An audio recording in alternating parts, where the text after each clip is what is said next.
മുഹമ്മദിൻ സ്വല്ലല്ലാഹു അലൈഹി വസല്ലം വശറൽ ഉമൂരി മുഹ്ദസാത്തുഹാ വകുല്ല ബിദ്അത്തിൻ ളലാല വകുല്ല ളലാലത്തിൻ ഫിന്നാർ.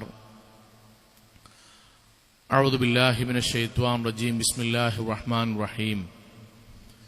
യാ അയ്യുഹല്ലദീന ആമനു തഖുല്ലാഹ ഹഖ്ക തുഖാതി വലാ തമൂതുന്ന ഇല്ലാ വഅൻതും മുസ്ലിമൂൻ. സ്നേഹാദരണീയരായ സത്യവിശ്വാസികളെ, വിശ്വാസിനികളെ, കാരുണ്യവാനായ അള്ളാഹുവിൻ്റെ വിധിവിലക്കുകൾ കഴിവിൻ്റെ പരമാവധി സൂക്ഷിച്ച് നല്ല ഭക്തരായി ജീവിക്കണം എന്ന് എന്നോടെന്ന പോലെ ഓരോരുത്തരോടും ഉണർത്തുകയാണ്, വസിയത്ത് ചെയ്യുകയാണ്. അള്ളാഹു നമ്മെ എല്ലാവരെയും അനുഗ്രഹിക്കുമാറാകട്ടെ. കഴിഞ്ഞ 2 മാസത്തോളമായി പരിശുദ്ധ ഖുർആനിലെ സൂറത്ത് മുഅ്മിനൂനുമായി ബന്ധപ്പെട്ട് വിശ്വാസികളായ നമ്മുടെ ജീവിതത്തിൽ ഉണ്ടാകേണ്ട സൽഗുണങ്ങളെക്കുറിച്ചാണ് നമ്മൾ സംസാരിച്ചു കൊണ്ടിരുന്നത്. ആദ്യത്തെ 10 ആയത്തുകളിൽ 6ഓളം സൽഗുണങ്ങൾ അല്ലാഹു പറയുകയും ആ സൽഗുണങ്ങൾ ഉള്ള ഒരാളുടെ ജീവിതത്തിൽ അല്ലാഹു നൽകുന്ന ഏറ്റവും സവിശേഷമായ സമ്മാനവും അല്ലാഹു സൂചിപ്പിച്ചുകൊണ്ടാണ് ആദ്യത്തെ 10 വചനങ്ങൾ അവസാനിപ്പിക്കുന്നത്. ഇൻഷാ അല്ലാഹ് അതിലേറ്റവും അവസാനത്തെ സവിശേഷത കൂടി ഇന്ന് നമ്മൾ പറഞ്ഞുകൊണ്ട് ആ ഭാഗം അവസാനിപ്പിക്കുകയാണ്. ഈ 2 മാസക്കാലം നമ്മൾ പറഞ്ഞ വിഷയം എന്താണ് എന്നത്, എന്തിനാണ് എന്നത് നമ്മൾ ഇപ്പോഴെങ്കിലും യഥാർത്ഥത്തിൽ അറിയൽ നിർബന്ധമാണ്. പ്രവാചകൻ സല്ലല്ലാഹു അലൈഹി വസല്ലമക്ക് വഹി ഇറങ്ങും. ആ വഹി ഇറങ്ങുന്ന സമയത്ത് പ്രവാചകന് വ്യത്യസ്തങ്ങളായ അവസ്ഥകളുണ്ടാവും. ചില സമയത്ത് പ്രവാചകൻ വല്ലാതെ വിയർക്കും. പ്രവാചകന് വല്ലാത്ത മാനസികമായും ശാരീരികമായും വിറയലുണ്ടാകും. ഒരു തവണ പ്രവാചകന് വഹി ഇറങ്ങിയപ്പോൾ ഉമർ ഇബ്നുൽ ഖത്താബ് റളിയല്ലാഹു അൻഹു പറഞ്ഞത്, പ്രവാചകന്റെ ചുറ്റും യസ്മഉ ഇൻദ വജ്ഹിഹി ദവീക ദവിൻ നഹിൽ, ഒരു തേനീച്ച മൂളുന്നത് പോലെ പ്രവാചകൻ ഒരു മൂളക്കങ്ങനെ അനുഭവപ്പെട്ടു. ആ വഹീന് ശേഷം പ്രവാചകൻ അല്പമൊക്കെ ഒരു അസ്വസ്ഥതയായി. എന്തോ അള്ളാഹു നൽകുന്ന ശിക്ഷയെക്കുറിച്ചുള്ള താക്കീതിന്റെ ആയത്തുകളാകാം. അല്പനേരത്തിന് ശേഷം പ്രവാചകൻ സല്ലല്ലാഹു അലൈഹി വസല്ലമ കഅബാലയത്തിന്റെ നേരെ തിരിഞ്ഞു. എന്നിട്ട് അള്ളാഹുവിനോട് ഇങ്ങനെ പ്രാർത്ഥിച്ചു, അല്ലാഹുമ്മ സിദ്നാ വലാ തൻഖുസ്നാ വഅക്രംനാ വലാ തഹിനാ വഅതീനാ വലാ തുഹർരിംനാ. അല്ലാഹുവേ, നീ ഞങ്ങളെ ആദരിക്കണമേ. അല്ലാഹുവേ, നീ ഞങ്ങൾക്ക് അനുഗ്രഹങ്ങൾ ചൊരിയണമേ. അല്ലാഹുവേ, നീ ഞങ്ങളെ സങ്കടപ്പെടുത്തല്ലേ അല്ലാഹ്. അല്ലാഹുവേ, നീ ഞങ്ങൾക്ക് ഞങ്ങളുടെ ആഗ്രഹങ്ങൾ പൂർത്തിയാക്കി തരണമേ അല്ലാഹ് എന്ന് പ്രവാചകൻ സല്ലല്ലാഹു അലൈഹി വസല്ലമ കഅബാലയത്തിന് നേരെ കൈകൾ ഉയർത്തി അല്ലാഹുവിനോട് പ്രാർത്ഥിച്ചു. ആ സമയത്ത് ലഖദ് അൻസൽനാ അലയ്യ അശറാത്തിൻ മിൻ, അല്ലാഹു സുബ്ഹാനഹു വ തആല ആ സമയത്ത് പ്രവാചകന് 10 ആയത്തുകൾ അവതരിപ്പിച്ചു കൊടുത്തു. എന്നിട്ട് അല്ലാഹുവിന്റെ പ്രവാചകൻ ആ 10 ആയത്ത് ഓതിയിട്ട് ഇപ്രകാരം പറഞ്ഞു, മൻ അഖാമഹുന്ന ദഖലൽ ജന്ന, ആരെങ്കിലും ഈ 10 ആയത്തനുസരിച്ച് ജീവിച്ചാൽ അവർക്ക് അല്ലാഹു ഉറപ്പായും സ്വർഗം നൽകുമെന്ന് പ്രഖ്യാപിച്ചിട്ടുണ്ട്. ആ 10 ആയത്തുകളാണ് കഴിഞ്ഞ 2 മാസമായി നമ്മൾ സംസാരിച്ചു കൊണ്ടിരിക്കുന്നത്. പ്രവാചകൻ സല്ലല്ലാഹു അലൈഹി വസല്ലമ അള്ളാഹുവിനോട് പ്രാർത്ഥിച്ച് നേടിയ 10 ആയത്തുകളാണ്. ആ 10 ആയത്തിൽ പറഞ്ഞ സവിശേഷമായ സ്വഭാവങ്ങൾ ഉള്ള ഒരാൾക്ക് ഉറപ്പായിട്ടും സ്വർഗം നൽകുമെന്നത് അള്ളാഹുവിന്റെ വാഗ്ദാനമുള്ള കരാറാണ്. ആ കരാറിനെ കുറിച്ചാണ് നമ്മൾ സംസാരിച്ചു കൊണ്ടിരുന്നത്. സഹോദരങ്ങളെ, പ്രവാചകന്റെ വീട്ടിലേക്ക് സഹാബാക്കൾ ഒരു തവണ വരികയും പ്രവാചകന്റെ സ്വഭാവത്തെക്കുറിച്ച് അന്വേഷിക്കുകയും ചെയ്തു എന്ന് നമ്മൾ കേട്ടിട്ടുണ്ട്. എന്നാൽ അതിനുശേഷം നമ്മുടെ ഉമ്മ ആയിഷ റളിയല്ലാഹു അൻഹ പറഞ്ഞൊരു വാചനമുണ്ട്. എങ്ങനെയായിരുന്നു പ്രവാചകന്റെ സ്വഭാവം? കൈഫ കാന ഖുലുഖുൻ നബി, എങ്ങനെയായിരുന്നു പ്രവാചകന്റെ സ്വഭാവം? അതിന് നമ്മുടെ ഉമ്മ നൽകിയിട്ടുള്ള മറുപടി കാന ഖുലുഖുഹു അൽ ഖുർആൻ, പ്രവാചകന്റെ സ്വഭാവം ഖുർആൻ ആയിരുന്നു. അതിനുശേഷം അത് പറഞ്ഞിട്ട് ഫഖറഅത്, എന്നിട്ട് ആയിഷ റളിയല്ലാഹു അൻഹ ഓതി. ഖുർആൻ പ്രകാരമായിരുന്നു പ്രവാചകൻ ജീവിച്ചിരുന്നത് എന്ന് പറഞ്ഞിട്ട് പിന്നീട് ഓതി ഖദ് അഫ്ലഹൽ മുഅ്മിനൂൻ. ഇതാ താഴെ പറയുന്ന ഈ 6 സ്വഭാവങ്ങളാണ് കേട്ടോ ഞാൻ ഖുർആനാണ് ജീവിതം എന്ന് പ്രവാചകനെ കൊണ്ട് പറഞ്ഞതുകൊണ്ട് ഉദ്ദേശിച്ചത്. ഈ 6 സ്വഭാവമാണ് പ്രവാചകനുള്ളത്. ആ 6 സ്വഭാവമുള്ളവനാണ് ഖുർആൻ അനുസരിച്ച് ജീവിച്ചവൻ എന്നതിന്റെ ആശയം എന്ന്. സഹോദരങ്ങളെ, നമ്മൾക്ക് പ്രവാചകന്റെ കൂടെ സ്വർഗത്തിലെത്തുവാനും അള്ളാഹുവിന്റെ അനുഗ്രഹത്തിന് വിധേയരാകുവാനും അള്ളാഹു നമ്മളോട് ജീവിതത്തിൽ പുലർത്തണം എന്ന് പഠിപ്പിച്ചു തന്ന 6 കാര്യങ്ങളാണ് നമ്മൾ ഇത്രയും നേരം സംസാരിച്ചു കൊണ്ടിരുന്നത്. പ്രവാചകൻ സല്ലല്ലാഹു അലൈഹി വസല്ലമ സ്വർഗത്തിന് വേണ്ടി പ്രാർത്ഥിക്കാൻ വേണ്ടി നമ്മളോട് പറഞ്ഞ സമയത്ത് ഇങ്ങനെ ഒരു പദം പ്രയോഗിച്ചതായിട്ട് കാണാം. ഇദാ സഅൽതുമുല്ലാഹ് ഫസ്അലൂ അൽ ഫിർദൗസ്, നിങ്ങൾ അള്ളാഹുവിനോട് സ്വർഗം ചോദിക്കുകയാണെങ്കിൽ നിങ്ങൾ അള്ളാഹുവിനോട് ചോദിക്കേണ്ടത് ഫിർദൗസ് എന്ന സ്വർഗമാണ്. എന്നിട്ട് പ്രവാചകൻ പറഞ്ഞു, എന്തുകൊണ്ടാണ് ഫിർദൗസ് എന്ന സ്വർഗം നിങ്ങൾ ചോദിക്കണമെന്ന് പറഞ്ഞത്? സ്വർഗത്തിന് വ്യത്യസ്തങ്ങളായ തട്ടുകളുണ്ട്. ആ തട്ടുകളിൽ ഏറ്റവും ഉന്നതമായ തട്ടാണ് ഫിർദൗസ്. വഅലാ അൽ ജന്ന, സ്വർഗത്തിന്റെ ഏറ്റവും ഉയർന്ന തട്ടാണ് ഫിർദൗസ്.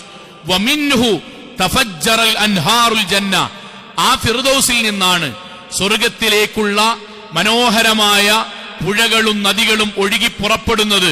ആ ഫിർദൗസിൽ നിന്നാണ്. മാത്രമല്ല വഫൗഖഹു അർശുൻ അർ-റഹ്മാൻ, ആ ഫിർദൗസിന്റെ മുകളിലാണ് അള്ളാഹുവിന്റെ അർശ് സ്ഥിതി ചെയ്യുന്നത്. അതുകൊണ്ട് നിങ്ങൾ ഫിർദൗസ് ചോദിക്കണമെന്നാണ്. സഹോദരങ്ങളെ, എന്തിനാണ് ഇവിടെ പറഞ്ഞതെന്ന് അറിയുമോ?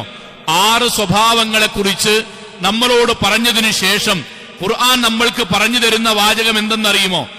ഉലൈക ഹുമുൽ വാരിസൂൻ, ഈ പറഞ്ഞ 6 സ്വഭാവമുള്ള ആളുകളാണ് അനന്തരമെടുത്തവർ.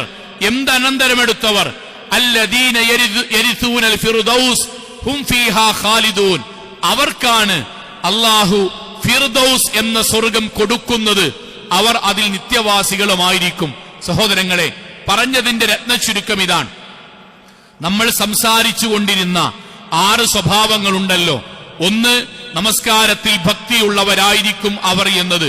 രണ്ടാമത്തേത്, അനാവശ്യ കാര്യങ്ങളിൽ നിന്ന് അവർ ആരൊക്കെയുണ്ടെങ്കിലും അള്ള നിരോധിച്ചതിൽ നിന്ന് മാറി നിൽക്കും അവർ.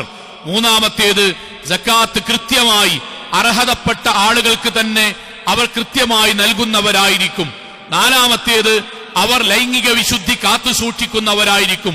അഞ്ചാമത്തേത്, അവർ ഏറ്റെടുത്തിരിക്കുന്ന ഉത്തരവാദിത്തങ്ങൾ ചതിയില്ലാതെ വഞ്ചനയില്ലാതെ പൂർത്തിയാക്കുന്നവരായിരിക്കും അവർ. ഈ 5 ഗുണങ്ങളാണ് നമ്മൾ പറഞ്ഞത്. 6ാമത്തേത് നമ്മൾ ഇന്ന് പൂർത്തിയാക്കുകയും ചെയ്യും. ഈ 6 ഗുണങ്ങൾ പ്രവാചകൻ ചോദിച്ചു വാങ്ങിയ സ്വർഗാവകാശികൾക്കുള്ളതാണ്. ഈ 6 ഗുണങ്ങൾ പ്രവാചകൻ സല്ലല്ലാഹു അലൈഹി വസല്ലമയുടെ കൂടെ സ്വർഗത്തിലെത്തുവാൻ ആഗ്രഹിക്കുന്നവർക്കുള്ളതാണ്. ഈ 6 ഗുണങ്ങൾ ജന്നാത്തുൽ ഫിർദൗസ് അനന്തരമെടുത്ത് നബിയുടെ കൂടെ ജീവിക്കാൻ തൗഫീഖിന് വേണ്ടി ആഗ്രഹിക്കുന്നവർക്കുള്ളതാണ്. അള്ളാഹു നമ്മൾക്ക് തൗഫീഖ് നൽകുമാറാകട്ടെ. സഹോദരങ്ങളെ, അതുകൊണ്ട് നെഞ്ചോട് ചേർക്കണം, നമ്മുടെ കുടുംബത്തിൽ പറഞ്ഞു കൊടുക്കണം. സൂറത്ത് മുഅ്മിനൂൻ ഓതുമ്പോൾ നമ്മൾക്ക് പ്രവാചകന്റെ സ്വഭാവത്തെക്കുറിച്ച് ഓർമ്മ വരണം. അതുപോലെ ആകുവാൻ വേണ്ടി നമ്മൾ പരിശ്രമിക്കുകയും വേണം. 6ാമത്തേത് നമ്മൾ പലതവണ പറഞ്ഞ വിഷയമാണ്. എങ്കിലും ഇതിന്റെ ഭാഗമായി വല്ലദീനഹും അലാ സ്വലവാതിഹിം യുഹാഫിളൂൻ, അവർ അവിടെ നമസ്കാരങ്ങൾ സംരക്ഷിച്ചു പോകുന്നവരാകുന്നു. 6ാമത്തെ ഗുണമായി പരിശുദ്ധ ഖുർആൻ നമ്മൾക്ക് പറഞ്ഞു തരികയാണ്. സഹോദരങ്ങളെ, 1ാമത്തെ ഗുണമെന്താണ്? നമസ്കാരത്തിന്റെ ഭക്തിയാണ്. എന്നാൽ 6ാമത്തെ ഗുണമെന്താണ്? ഇതിലെ അവസാനത്തെ ഗുണം, അവർ നമസ്കാരം നിലനിർത്തി സൂക്ഷിച്ചു പോരുന്നവരാണ് എന്നതാണ്. എന്തുകൊണ്ടായിരിക്കും നമസ്കാരം സൂക്ഷിച്ചു പോരുന്നവരാണ് അവർ നിലനിർത്തി പോരുന്നവരാണ് അവർ എന്ന് അള്ളാഹു പറയാനുള്ള കാരണം. അതിന് കാരണം പ്രവാചകന്റെ വാക്കുണ്ട്, അവ്വലുമാ യുഫ്ഖദു ഫിദ്ദീനി അൽ അമാന. ഒരു മുസ്ലിമിന്റെ ജീവിതത്തിൽ നിന്ന് ആദ്യമായി നഷ്ടപ്പെട്ടു പോവുക ഉത്തരവാദിത്തമാണ്.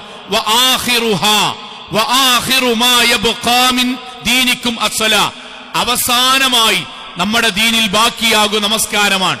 സഹോദരങ്ങളെ, നിസ്കാരം നമ്മുടെ ജീവിതത്തിൽ നിന്ന് പോയി എന്ന് പറഞ്ഞാൽ പിന്നെ ദീനിൽ നിന്ന് പോകാൻ ഒന്നും ബാക്കിയില്ല. ഞാൻ ആവർത്തിച്ചു പറയുന്നു, നമ്മൾക്കൊരു തെറ്റിദ്ധാരണയുണ്ട് പലപ്പോഴും, അത് നമ്മൾ സംസാരത്തിൽ പോലും വരാറുണ്ട്. അതെന്താണ്? ഒരാൾ നിസ്കാരം ഒഴിവാക്കി തുടങ്ങിയാൽ നമ്മൾ പറയും അയാൾ നിസ്കാരം ഒഴിവാക്കി തുടങ്ങി, ബാക്കിയൊക്കെ ഉണ്ടല്ലോ. സഹോദരങ്ങളെ, ഇസ്ലാമിന്റെ നിയമം എന്തെന്നറിയോ? ഒരു കെട്ടിടമാണ് ദീനെങ്കിൽ ആ കെട്ടിടത്തിൽ നിന്ന് ഓരോ ഇഷ്ടികകൾ ഇങ്ങനെ പോകും. അവസാനത്തെ ഇഷ്ടികയാണ് നിസ്കാരം. നിസ്കാരം പോയാൽ പിന്നെ അവന്റെ ജീവിതത്തിൽ പോകാൻ പിന്നെ ദീനിൽ ഒന്നും ബാക്കി ഉണ്ടാവില്ല. അതാണ് പ്രവാചകൻ പറയുന്നത്, അവസാനമേ നിസ്കാരം പോകുള്ളൂ. എന്റെ ജീവിതത്തിൽ, എന്റെ കുടുംബത്തിൽ, എന്റെ മക്കളിൽ, എന്റെ പേരക്കുട്ടിയിൽ നിസ്കാരം നഷ്ടപ്പെട്ടു എന്ന് പറഞ്ഞാൽ അതിന്റെ അർത്ഥം ദീനായിട്ടിനി ഒന്നും ഇതിൽ ബാക്കിയില്ല എന്നുള്ളതുകൊണ്ടാണ്. അതുകൊണ്ടാണ് പ്രവാചകൻ സല്ലല്ലാഹു അലൈഹി വസല്ലം മരിക്കാൻ നേരത്ത് വസിയത്തായി പ്രവാചകൻ പറഞ്ഞില്ലേ, യാ ഇബാദല്ലാഹ് അസ്സലാ, എന്റെ അള്ളാഹുവിന്റെ അടിമകളെ, എന്റെ പ്രിയപ്പെട്ട സഹോദരങ്ങളെ, നിസ്കാരങ്ങൾ ശ്രദ്ധിക്കണട്ടോ, കുടുംബത്തിൽ നിങ്ങൾ പറയണട്ടോ. ജീവിതത്തിൽ ഒരിക്കൽ പോലും ബോധമുണ്ടായിട്ട് മരിക്കുന്നത് വരെ, ഇസ്ലാമികമായ പ്രായപൂർത്തിയും ബോധവും ഉണ്ടായിട്ട് മരിക്കുന്നത് വരെ നിങ്ങൾ നിസ്കാരം ഒഴിവാക്കരുത് കേട്ടോ. ഉമർ ഇബ്നുൽ ഖത്താബ് റളിയല്ലാഹു അൻഹു പറഞ്ഞില്ലേ, ലാ ഹല്ല ഫിൽ ഇസ്ലാം ലിമൻ തറക സ്വലാ, നിസ്കാരം ഒഴിവാക്കിയവന് ഞങ്ങൾ മുസ്ലിമായിട്ട് പോലും ഞങ്ങൾ കണക്കാക്കാറില്ല, സ്ഥാനമില്ല. ഞങ്ങൾ ആർക്കും കല്യാണം കഴിപ്പിച്ചു കൊടുക്കാറില്ല. ഞങ്ങളുടെ ജീവിതത്തിൽ ഞങ്ങൾ ഒരു നിസ്കരിക്കാത്ത ഒരു മനുഷ്യരെ ഞങ്ങൾ കെട്ടിക്കൊണ്ടുവരാറുമില്ല. ഞങ്ങൾക്കിടയിൽ ഞങ്ങൾ പരസ്പരം സംസാരിക്കുമ്പോൾ നിസ്കരിക്കാത്ത ഒരാളെ അമുസ്ലിമിന്റെ ദറജയിലാണ് ഞങ്ങൾ പരിഗണിക്കാറുള്ളത് എന്ന്. സഹോദരങ്ങളെ, ഇതാണ് ഈ വിഷയത്തിൽ നമ്മൾ ആവർത്തിച്ച് കേട്ടതാണെങ്കിലും നമ്മുടെ ഹൃദയത്തോട് ചേർത്ത് വെക്കേണ്ടത്. നമ്മുടെ കുടുംബത്തിൽ നിസ്കാരം ഒഴിവാക്കുക എന്നത് ഒരാൾ പോലും ചെയ്യുന്നില്ല എന്ന ഉറപ്പ് നമ്മൾക്കുണ്ടാകണം. പലപ്പോഴും അറിവില്ലായ്മ കൊണ്ടാകാം. പലരും ചോദിക്കാറുള്ള സംശയമുണ്ട്, മൗലവി ഞാൻ ഷോപ്പിലാണ്, അല്ലെങ്കിൽ ഞാൻ ഡ്രൈവറാണ്, ഞാൻ ജോലിയിലാണ്, ആ ജോലി തിരക്ക് കൊണ്ട് നിസ്കാരം പോയാൽ എന്തു ചെയ്യണം? ആ ജോലി തിരക്ക് കൊണ്ട് നിസ്കാരം നഷ്ടപ്പെട്ടാൽ പിന്നെ എന്തു ചെയ്യണം? സഹോദരങ്ങളെ, അതിനൊറ്റ ഉത്തരമേ ഉള്ളൂ, ജോലി തിരക്കുകൾ കൊണ്ട് നിസ്കാരം നഷ്ടപ്പെടാൻ പാടില്ല. നിസ്കാരം നഷ്ടപ്പെട്ടാൽ എന്ന ഒരു ചോദ്യം നമ്മുടെ ജീവിതത്തിൽ ചെയ്യാൻ പാടില്ല. ഏതുപോലെ എന്നറിയുമോ? ഞാൻ അല്ലാഹു അല്ലാത്തവരോട് പ്രാർത്ഥിച്ചാൽ എന്താണ് ഞാൻ ചെയ്യേണ്ടത് എന്നൊരാൾ ചോദിച്ചാൽ നമ്മുടെ മറുപടി എന്താണ്? ഒന്നാമത്തെ മറുപടി, ജീവൻ പോയാലും അല്ലല്ലാത്തവരോട് ദുആ ചെയ്യാൻ പാടില്ല. അതുപോലെ മുസ്ലിമാണോ, എന്തൊരു കാരണം വന്നാലും നിസ്കാരം നഷ്ടപ്പെടാൻ പാടില്ല. അതിൽ ജംഅ ഖസറുകളുണ്ട്, യാത്രയിൽ നിസ്കാരമുണ്ട്, യുദ്ധത്തിൽ നിസ്കാരമുണ്ട്, നിസ്കാരമുണ്ട്, നഷ്ടപ്പെടാൻ പാടില്ല. നമ്മുടെ തൊഴിൽ നിസ്കാരത്തിന് ഭംഗം വരുത്തുന്നുവെങ്കിൽ ആ തൊഴിൽ ഉപേക്ഷിക്കുക എന്നല്ലാതെ നമ്മുടെ ജോലി അല്ലെങ്കിൽ നമ്മുടെ വരുമാനം, നമ്മുടെ പഠനം നിസ്കാരത്തിന് ഭംഗം സൃഷ്ടിക്കുമെങ്കിൽ അഥവാ ജംഉം ഖസറുമാക്കിയിട്ടെങ്കിലും നിസ്കരിക്കുന്നതിന് തടസ്സമാണ് എങ്കിൽ, അനുവാദമില്ലെങ്കിൽ അതൊഴിവാവുക എന്നല്ലാതെ നിസ്കാരം ഒഴിവാവുക എന്നത് ഇസ്ലാമിന്റെ ചരിത്രത്തിലോ ഇസ്ലാമിന്റെ ശർഇലോ ഇല്ല തന്നെ. അതുകൊണ്ടാണ് പ്രവാചകൻ മറ്റ് പല വിഷയത്തിലും അവൻ പരലോകത്ത് കുറ്റക്കാരനാകും, അവൻ നമ്മിൽപ്പെട്ടവനല്ല എന്നൊക്കെ പ്രവാചകൻ പറഞ്ഞതായിട്ട് കാണാം. പക്ഷെ പ്രവാചകൻ നേർക്ക് നേരെ ഇങ്ങനെ തന്നെ പറഞ്ഞു, ഇന്ന ബൈനർ റജുലി വബൈനൽ കുഫർ തർക്കു സ്വലാ.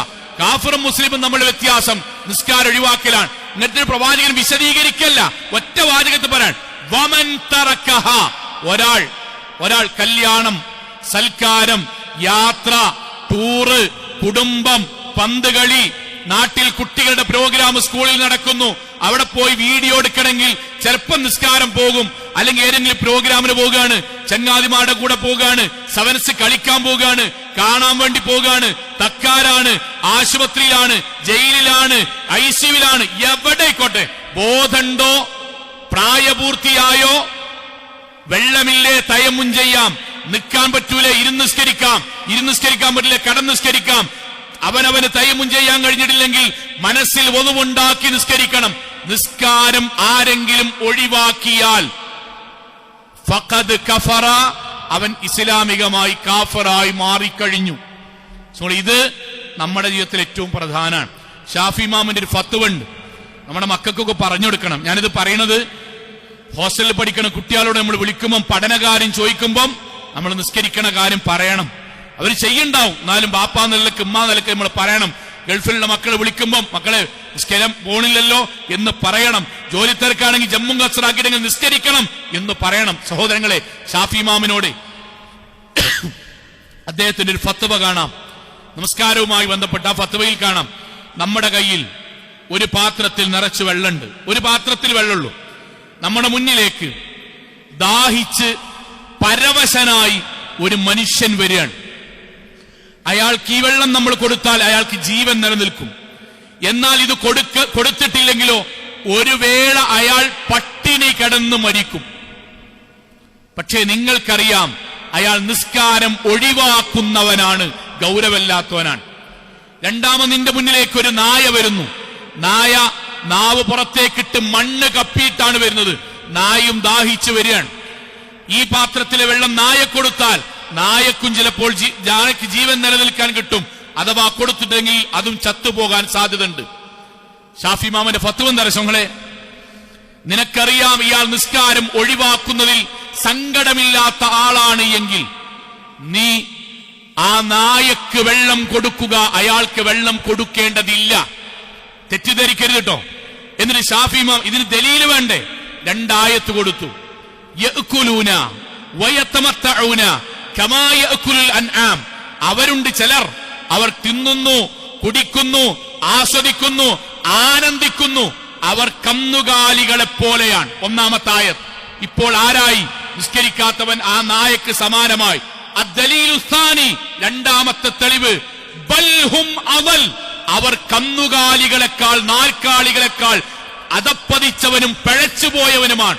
ആ നായേക്കാളും അയാളാണ് മോശക്കാരൻ എന്നല്ല പറഞ്ഞതാണ്. അതുകൊണ്ട് നായക്ക് വെള്ളം കൊടുത്തോളൂ, അയാൾക്ക് കൊടുക്കേണ്ടതില്ല.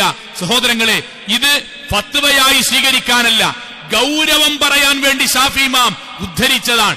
അത്രയും ഗൗരവമുള്ള ഒരു വിഷയമായതുകൊണ്ടാണ് പരിശുദ്ധ ഖുർആൻ സൂറത്ത് മുഅ്മിനൂനിൽ ആറാമത്തെയും അവസാനത്തെയും ഗുണമായി നമസ്കാരം നിലനിർത്തുന്നവരാണ് എന്ന് പറയാനുള്ള കാരണം. അതിൽ തന്നെ സഹോദരങ്ങളെ, പുരുഷന്മാരെ പരമാവധി ജമാഅത്തുകൾക്ക് പങ്കെടുക്കാൻ നമ്മൾ ശ്രമിക്കണം. ഞാൻ ഇന്നും ആലോചിക്കാൻ, അറ്റാക്ക് വന്ന് 3 ബ്ലോക്കാണ്. 3 ബ്ലോക്ക് വന്ന് ആ 3ന്റെയും ട്രീറ്റ്മെന്റ് അല്പം ഗ്യാപ്പിട്ട് വേണം ചെയ്യാൻ എന്ന് പറഞ്ഞതിന്റെ അടിസ്ഥാനത്തിൽ 3 മാസത്തോളം ആശുപത്രിയിൽ നിൽക്കുമ്പോ തുടർച്ചയായി ബന്ധപ്പെടുന്ന പാവപ്പെട്ട ഒരു സഹോദരി, ആ സഹോദരി സംസാരിക്കാറുള്ളത്, ഞാൻ ഇവിടെ കിടക്കുമ്പോ എനിക്ക് സമാധാനമുള്ളത് അന്ന് ഖുത്ബയിൽ കേട്ട ഹദീസാണ്. ആ ഹദീസ് എന്തെന്ന രസങ്ങളെ, പ്രവാചകൻ സല്ലല്ലാഹു അലൈഹി വസല്ലം പറഞ്ഞേ, ഒരു വിശ്വാസിയായ മനുഷ്യൻ അവന്റെ ജീവിതത്തിൽ ഇദാ മറള അൽ അബ്ദു ഔ സാഫറ, നമ്മൾ രോഗിയായി ആശുപത്രി വീട്ടിൽ കിടക്കുകയാണ്, അല്ലെങ്കിൽ നമ്മൾ സുദീർഘമായ യാത്ര അല്ലെങ്കിൽ സാധാരണ യാത്ര ചെയ്യാണ്. ആ സമയത്ത് കതബ ലഹു മിസ്ല മാ കാന യഅമലു മുഖീമൻ സ്വഹീഹ, ആരോഗ്യമുള്ളപ്പോഴും നാട്ടിൽ താമസിച്ചപ്പോഴും നമ്മൾ ചെയ്ത മുഴുവൻ പുണ്യങ്ങളും അതേ സമയത്തും അള്ളാഹു എഴുതി വെക്കും. ആ സഹോദരിയുടെ വാക്ക്, ഞാൻ ജമാഅത്തിന് പോകലുണ്ട് ഇന്നെ കൊണ്ട് കഴിയുന്ന പോലെ, അതൊക്കെ അള്ളാഹു ജമാഅത്തായി തന്നെ ഞാൻ ആശുപത്രിയിൽ കിടക്കുമ്പോഴും എഴുതുന്നുണ്ടാകുമല്ലേ. ഈ സമാധാനത്തിലാണ് ഞാൻ ജീവിക്കുന്നത്. ഞാൻ എന്റെ കൂടെയുള്ള മുഴുവൻ സഹോദരങ്ങളെ പറ്റുന്ന പരമാവധി നമ്മൾ ജമാഅത്തുകളിൽ പങ്കെടുക്കണം. എങ്ങനെയെങ്കിലും നിസ്കരിച്ചാൽ മതി എന്ന ധാരണ ദീനിൽ നിന്ന് ഒരറിവും കിട്ടാത്തവന്റെ മനസ്സിലുള്ളതാണ്. സഹോദരങ്ങളെ, എങ്ങനെയെങ്കിലും നിസ്കരിച്ചാൽ മതിയെങ്കിൽ എന്തിനാണ് പള്ളി, എന്തിനാണ് മുഅദ്ദിൻ, എന്തിനാണ് ബാങ്ക് കേട്ടാൽ എന്തിനാണ് ഇമാമ് നിന്ന് പള്ളിയിൽ സഫായി നിൽക്കുന്നത്? ആവശ്യമുള്ളവർ വന്നോട്ടെ എന്നതുകൊണ്ടാണോ? അല്ലല്ലോ. നമ്മൾ ആവശ്യക്കാരാണ്, സ്വർഗത്തിന് ആവശ്യക്കാരാണ്, പരലോകമോചനത്തിന് ആവശ്യക്കാരാണ്. ഹൗദുൽ കൗസറിന് നമ്മളാണ് ആവശ്യക്കാർ. വലത് കൈയിൽ ഗ്രന്ഥം ലഭിക്കാൻ നമ്മളാണ് ആവശ്യക്കാർ. അർശിന്റെ തണൽ കിട്ടാൻ നമ്മളാണ് ആവശ്യക്കാർ. നമ്മൾ വരണം. കഴിവിന്റെ പരമാവധി ഷോപ്പിൽ നിൽക്കുന്നവർ എത്ര വക്തിനാണോ ആ വക്തിനെങ്കിലും നമ്മൾ പങ്കെടുക്കാൻ ശ്രമിക്കണം. സഹോദരങ്ങളെ, നമുക്കറിയില്ലേ, പ്രവാചകർ സല്ലല്ലാഹു അലൈഹി വസല്ലമ മരണാസന്നനായി കിടക്കുകയാണ്. മരണാസന്നൻ. ആ സമയത്ത് പ്രവാചകന് ബോധം തെളിയുമ്പോ പ്രവാചകൻ സല്ലല്ലാഹു അലൈഹി വസല്ലം നിസ്കാരത്തിന്റെ സമയമാണോ എന്ന് ചോദിക്കും. ആണെങ്കിൽ സഹാബാക്കളുടെ തോളത്ത് പ്രവാചകൻ 2 കൈയുമിടും. പ്രവാചകന് പള്ളിക്ക് കുറച്ചു ദൂരമുള്ളൂ, ആ പള്ളിക്ക് വീട്ടിൽ നിന്ന് കൊണ്ടുപോകാൻ വേണ്ടി പറയും. പ്രവാചകൻ സല്ലല്ലാഹു അലൈഹി വസല്ലം അവർ കൊണ്ടുപോകുന്നത് ഹദീസിൽ വായിച്ചാൽ കണ്ണിന്ന് കണ്ണീര് വന്നു. പ്രവാചകന്റെ കാല് നിലത്തുറക്കാത്തത് കൊണ്ട് പ്രവാചകന് കയറ്റിപ്പിടിക്കാൻ വേണ്ടി പറയും. കാല് മണലിലൂടെ ഉരതിപ്പോകുന്നതിന്റെ അടയാളം കാണാമായിരുന്നു. കരഞ്ഞുകൊണ്ട് സഹാബാക്കൾ പറയാൻ, കാല് ഭൂമിയിൽ ഉറക്കാനിട്ട് ഒരതിങ്ങനെ പോകാൻ. പ്രവാചകൻ അവിടെ എത്തി, എന്നിട്ടിരിക്കും. എന്നിട്ട് അബൂബക്കർ ദിക്റാണ് പറയും, അബൂബക്കറെ ഇമാമുക്കടാന്ന് പറയും. ജമാഅത്ത് നിസ്കരിക്കാനാണ്, ഇമാമുക്കടാന്ന് പറയും. അബൂബക്കർ തന്നെ പറയും, ഇല്ല നബിയെ, ഇങ്ങനെണ്ടാവുമ്പോ ഞാൻ നിൽക്കൂല. അവസാനം ഒരു തവണ പ്രവാചകൻ ഒരു നിർവാഹവും ഇല്ലാതെ വന്നപ്പോ അബൂബക്കർ സിദ്ദീഖ് റളിയല്ലാഹു അൻഹു ഇമാമത്ത് നിർത്തി പ്രവാചകൻ നിസ്കരിപ്പിച്ചു. സഹോദരങ്ങളെ, മരിക്കാൻ നേരത്ത് പോലും, കൈകാലുകൾക്ക് ശേഷിക്കുറവ് വന്നപ്പോൾ പോലും കഴിവിന്റെ പരമാവധി ജമാഅത്തിന് പള്ളിക്ക് എത്തണമെന്ന് ശാഠ്യമുള്ള പ്രവാചകന്റെ അനുയായികളാണ് നമ്മൾ മനസ്സിൽ ആലോചിച്ച് നോക്കുക. വണ്ടിണ്ട്, സൗകര്യമുണ്ട്, ഫാനുണ്ട്, AC ഉണ്ട്. സഹോദരങ്ങളെ, വരാൻ പറ്റുന്നവർ മുഴുവൻ, യുവാക്കളെ, നല്ല പങ്കാലാണ് നമ്മളേത്. കുറച്ചു കഴിഞ്ഞാൽ നെഞ്ചുവേദന വന്നാൽ വീട്ടിൽ നിന്ന് അനങ്ങണ്ടാന്ന് ഡോക്ടർ പറയും, ഐസിയുന്ന് പുറത്തേക്ക് ഇറങ്ങണ്ടാന്ന് ഡോക്ടർ പറയും. ആ സമയത്ത് നമുക്ക് സങ്കടം ഉണ്ടാകാൻ പാടില്ല. അപ്പോഴും ജമാഅത്തിന്റെ 27 ഇരട്ടി നമുക്ക് എഴുതി കിട്ടിക്കൊണ്ടേയിരിക്കണം. അതിന് കഴിവിന്റെ പരമാവധി വരണം. പ്രവാചകന്റെ സഹാബിയായ അബ്ദുല്ലാഹ് ഇബ്നു ഉമ്മ മക്തൂം റളിയല്ലാഹു അൻഹു നമുക്കറിയാം, കണ്ണു കാണാത്ത സഹാബിയാണ്, അന്ധനായ സഹാബിയാണ്. ആ സഹാബി പ്രവാചകന്റെ അടുക്കലേക്ക് വന്നു. എന്നിട്ട് നബിനോട് ചോദിച്ചൊരു ചോദ്യമുണ്ട്. പ്രവാചകനോട് പറയാൻ, ലൈസ ലീ ഖായിദ്, പ്രവാചകൻ എനിക്ക് കണ്ണാണൂലല്ലോ, പ്രായായില്ലേ. ലൈസ ലീ ഖായിദുൻ, ഇന്നെ കൊണ്ടുപോകാൻ ആളില്ല. മുമ്പ് ആളുണ്ട്, ഇനിയിപ്പ ആളില്ല. യഖൂദുനി ഇല സ്വലാഹ്, എവിടേക്ക്, അങ്ങാടിക്കല്ല, പള്ളിക്ക് ജമാഅത്തിന് കൊണ്ടുപോകാൻ ആളില്ല നബിയെ, അതുകൊണ്ട് എനിക്ക് ഇളവുണ്ടാകോ? സ്വങ്ങളെ, പ്രവാചകൻ മനസ്സിങ്ങനെ വിങ്ങിപ്പൊട്ടിയ രൂപത്തിൽ, കാരണം സാധുവായൊരു മനുഷ്യൻ, കണ്ണ് കാണാത്തൊരു സഹാബി, ഭക്തനായൊരു മനുഷ്യൻ, ഒരാളുണ്ടെങ്കിൽ അയാളുടെ ഷോൾഡറും പിടിച്ച് അയാളുടെ കൈ പിടിച്ച് പള്ളിയിലേക്ക് വന്നിരുന്നൊരു മനുഷ്യൻ ഇപ്പൊ കൊണ്ടുപോകാൻ ആളില്ലാത്തതുകൊണ്ട് ഞാൻ പള്ളിക്ക് വരണോ എന്ന് ചോദിക്കാൻ റസൂൽ സല്ലല്ലാഹു അലൈഹി വസല്ലം പറഞ്ഞു, വരണ്ടാന്ന് പറഞ്ഞു. അത് നബിന്റെ വാക്കായിരുന്നു. അള്ളാഹ് വഹയാണ് ഇറക്കി. പ്രവാചകന്റെ ചോദ്യം എന്താ അറിയോ? ഇറങ്ങാൻ അബ്ദുല്ലാഹ് ഇബ്നു മക്തൂം റളിയല്ലാഹു അൻഹു. ആ കിട്ടിയ വാചകം കൊണ്ട് ഇറങ്ങാൻ. അത്തസ്മഉ നിദാഉ ബിസ്സലാഹ്, അബ്ദുല്ലാഹ്, എടാ ബാങ്ക് കേക്കുണ്ടടാ. നഅം യാ റസൂലുള്ളാഹ്, റസൂലുള്ളാഹ് കേക്കുണ്ട്. ഫഅജിബ്, എങ്കിൽ വരണടാ, ആളെന്തെങ്കിലും ഏർപ്പാടാക്കി വരണടാ, പരമാവധി നോക്കടാ, പരമാവധി റസൂലുള്ളാഹിന്റെ വാക്കാൻ പരമാവധി നോക്കടാ. സോളെ, ഞാനും നിങ്ങളും അബ്ദുല്ലാഹ് ഇബ്നു മക്തൂം റളിയല്ലാഹുവിന്റെ കൂടെ നിൽക്കൂലേ? ഉറപ്പല്ലേ ഇൻഷാ അല്ലാഹ് പരലോകത്ത് നമ്മുടെ അല്ലാഹ് ചോദിക്കൂല. എടാ, എടവണ്ണ അങ്ങാടി ഒന്ന് കേറിയാൽ 4 ഭാഗത്തും പള്ളിയല്ലേ. പള്ളിനെ പറ്റി പറയുമ്പോ ആദ്യം പറയപ്പെട ആകെ പള്ളിയാണ്, ബാങ്കോണ്ട് സ്വൈര്യല്ല എന്നാണ്. എടാ, അങ്ങനെ പറഞ്ഞ ഈ അങ്ങാടിയിൽ നിൽക്കുമ്പം ആ സംസാരം ഒന്ന് മുറിച്ച് ആകെ വേണ്ട 5 മിനിറ്റാണ്. അള്ള വിളിക്കാണ് ഹയ്യ അലൽ സ്വലാ, അള്ള വിളിക്കാണ് ഹയ്യ അൽ ഫലാ. നമ്മളെ പേര് വെച്ചാണ്ട് ആ ബാങ്ക് ഒന്ന് ആലോചിക്കും. മഹ്മൂദേ, അബ്ദുറഹ്മാനെ, ഫാത്തിമ, ആയിഷ, വാടാ, ഹയ്യ അലൽ സ്വലാ, നിസ്കരിക്കാൻ വാ. ഹയ്യ അലൽ ഫലാ, ഞാൻ നിനക്ക് വേണ്ടി ഒരുക്കി വെച്ച സ്വർഗത്തിലേക്ക്, വിജയത്തിലേക്ക് വാ എന്ന് പറയുമ്പം 1 മിനിറ്റ്, ഒരു 5 മിനിറ്റ് ഒന്ന് വരാൻ. എടാ, നീ റെഡിയാകണ്ടേ? അബ്ദുല്ലാഹി ഇബ്നു ഉമ്മ മക്തൂമിനോട് ഞാൻ പറഞ്ഞത് നീ കേട്ടില്ലേ എന്ന് പരലോകത്ത് ചോദിച്ചാൽ എനിക്കും നിങ്ങൾക്ക് മറുപടി ഉണ്ടാവില്ല. സത്യമാണ്, നമ്മളൊരു കുടുംബമായതുകൊണ്ട് പറയാൻ നമുക്ക് മറുപടി ഉണ്ടാവില്ല. യുവാക്കളെ, നല്ലവരായ മക്കളെ, അധ്വാനിക്കുന്നവരെ, നാട്ടിലുള്ള ചെറിയ ചെറിയ ജോലികൾ ചെയ്യുന്ന സാധാരണ കൂലിപ്പണിക്കാരെ, നമുക്ക് ഒഴിവുള്ള സമയത്ത് മൊത്തം, ഞാൻ അങ്ങനെ പറയുന്നത് അങ്ങനെയെങ്കിലും വരാനാണ്. നമ്മൾ അങ്ങാടിയിൽ നിൽക്കുമ്പോ നമ്മൾ ഓട്ടോറിക്ഷ അപ്പോൾ ഓടുന്നില്ലെങ്കിൽ, നമ്മുടെ കടയിൽ അപ്പോൾ ആളില്ലെങ്കിൽ, അല്ലെങ്കിൽ 2-3 ആളുകളെ വെച്ച് അഡ്ജസ്റ്റ് ചെയ്യാൻ പറ്റുമെങ്കിൽ മാറിയിട്ടെങ്കിലും പരമാവധി ജമാഅത്തിൽ പങ്കെടുക്കാൻ വേണ്ടി നമ്മൾ ശ്രമിക്കണം. അള്ളാഹു അനുഗ്രഹിക്കുമാറാകട്ടെ.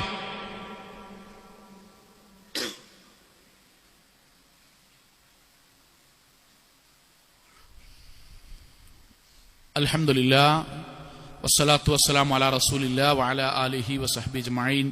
അമ്മാ ബഅദ്, തഖ്വല്ലാഹി ഇബാദല്ലാഹ്. ഒരിക്കൽ കൂടി അള്ളാഹുവിനെ സൂക്ഷിച്ചുകൊണ്ട് ജീവിക്കണം എന്ന് എന്നോടെന്ന പോലെ ഓരോരുത്തരോടും ഉണർത്തുകയാണ്. സഹോദരങ്ങളെ, നമ്മൾ മുഅ്മിനുകളുടെ സ്വഭാവം 6 എണ്ണമാണ്.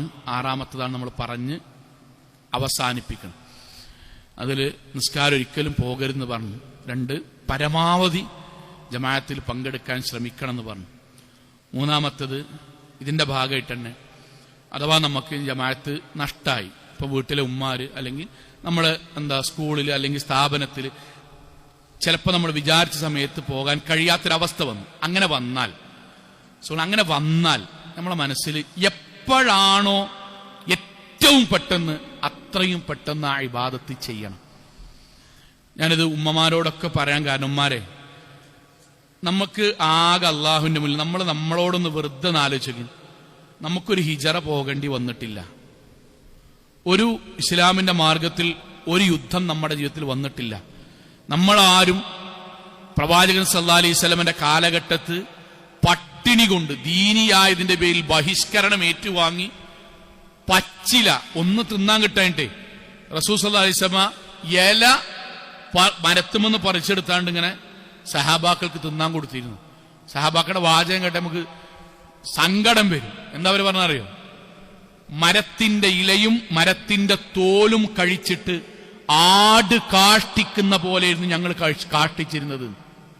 ആട് തിന്നണ പോലെയായിരുന്നു ഞങ്ങൾ തിന്നിരുന്നത്, ഭക്ഷണം കഴിക്കാനില്ലാഞ്ഞിട്ട്.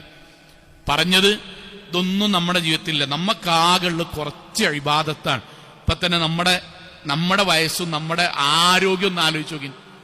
ഏതായാലും ഇപ്പൊ ഈ ഉള്ള വയസ്സിന്റെ അത്രയും ജീവിതം ഉണ്ടാവില്ല എന്ന് എനിക്കും നിങ്ങൾക്കൊക്കെ ഉറപ്പാണ്, ഭൂരിപക്ഷം ഉറപ്പാണ്. ഇപ്പത്തെ നമ്മുടെ ശരീരവും ഇപ്പത്തെ രോഗവും ഇപ്പത്തെ വയസ്സും ഒക്കെ വെച്ചിട്ട് ഉറപ്പാണ് ഏതായാലും ഇത്ര ഉണ്ടാവില്ല. കുറച്ചു കാലം നമുക്ക് ഈ ദുനിയാവിലുള്ളൂ.